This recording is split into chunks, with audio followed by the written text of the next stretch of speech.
All right, good morning. It is Friday. It's actually Good Friday today, Good Friday 2025.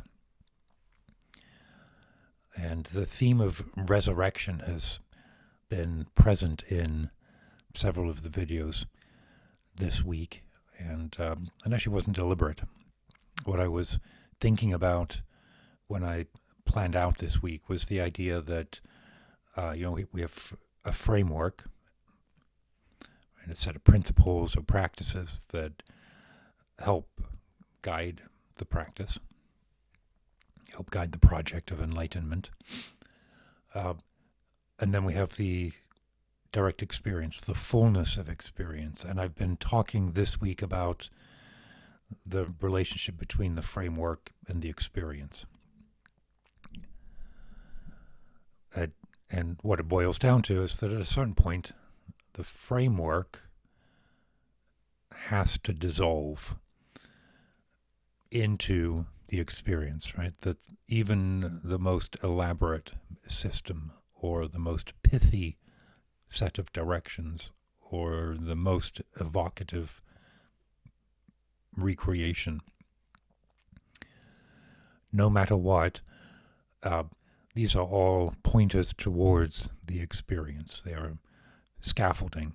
And in fact, I'm going to read a poem because it's by Emily Dickinson, and it's a poem that really, I'm putting my coffee down, really has always resonated with me. And you'll see why. It's called "The Props Assist the House." So I'll read this, and then we'll talk a bit more about framework, dissolution of the framework, and maybe how the ideas around resurrection fit into some of that. Right, because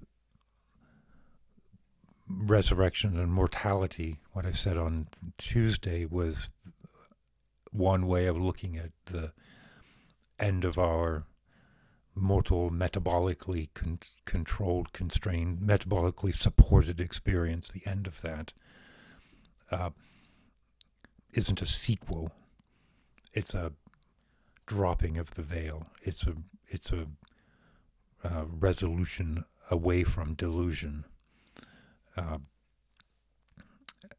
in this sense, it's a sinking into the fullness of experience, which I think is a poetically valid way of reading the Easter resurrection. It's probably not a very good theological reading of it, but it's a pretty nice poetic reading that with the resurrection, it's not like the chapter flipped and we begin a new instance. It's instead that Jesus, and I think by implication the human project, reaches its fullness through that resurrection. The framework of all the teachings were leading up to that moment to help us prepare and understand for it.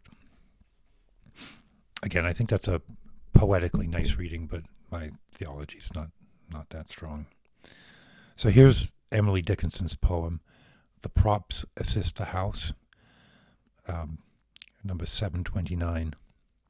I don't know enough about Dickinson's scholarship to know where those numbers come from. I don't think she gave them.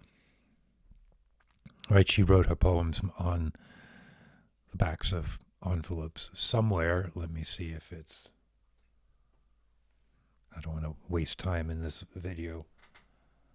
Oh, it's downstairs. Somewhere I have a beautiful facsimile book of her poems, and they're written on the back of scraps of paper.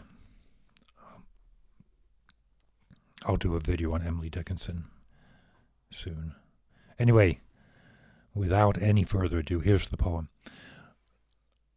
I use this poem in the meditation course that I teach often. I bring it in because we spend a lot of time talking about the pose, the physical pose, how to, like 5 points of direction of how to sit in a certain way and how to pay attention, how to train the mind. And this is all scaffolding. And in this case, the body is literally the scaffolding of the experience. The props assist the house until the house is built, and then the props withdraw, and adequate, erect, the house support itself, and cease to recollect the augur and the carpenter. Just such a retrospect hath the perfected life, a past of plank and nail and slowness. Then the scaffolds drop, affirming it a soul. Every time I read that, there's something new. The house supports itself and ceases to recollect the work that went into it.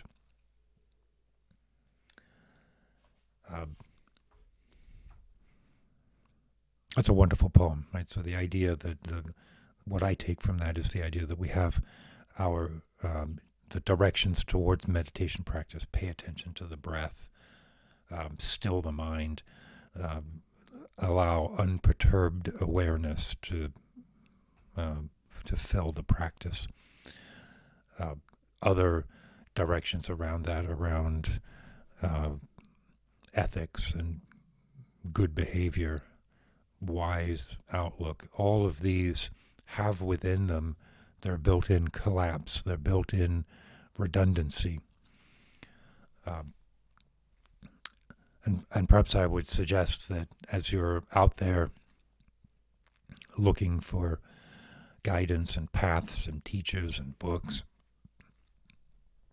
just check everything that you're exposed to with that lodestone, North Star.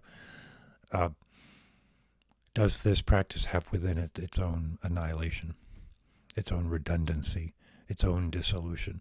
The Buddha famously says,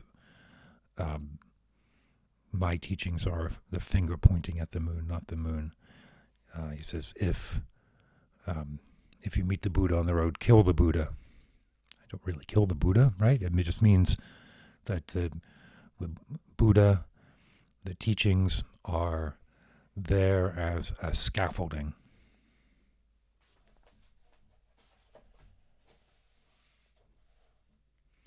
The dissolution of the scaffolding, the redundancy of the practice, that moment can feel like death, right? And I think it is. And I think it is training for the ultimate cessation of metabolism. I use that language a lot, right? Like we are experiences that are maintained through metabolism. Metabolism is a chemical process that's probably unique in this form to the planet Earth. But the support of consciousness as an experiential body, like we talked about last week, is a fundamental precipitant of the universe.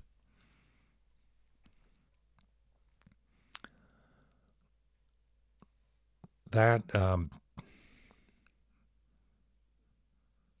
changes a lot in terms of how to approach practice. We aren't scrambling to correct anything. We aren't struggling to purify. We are working to settle so that we can emanate. When the framework collapses, all that is left is the emanation. I knew I would get somewhere eventually with this. I wasn't sure when I started where I was going to go with this. Let me just check my notes and see if I've missed.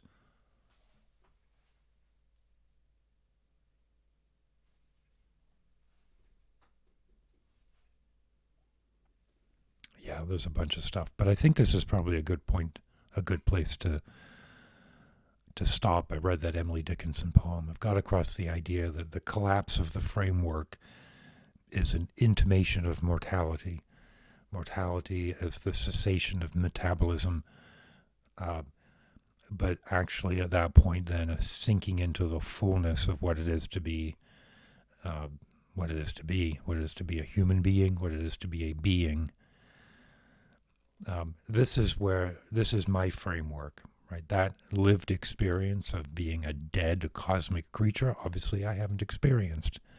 I have an intuition based on whatever intuitions are based on, the material that's in my mind from my reading and my studies, the teachers I've been exposed to, that I've worked with, my own experiences with meditation, with other mental and spiritual practices.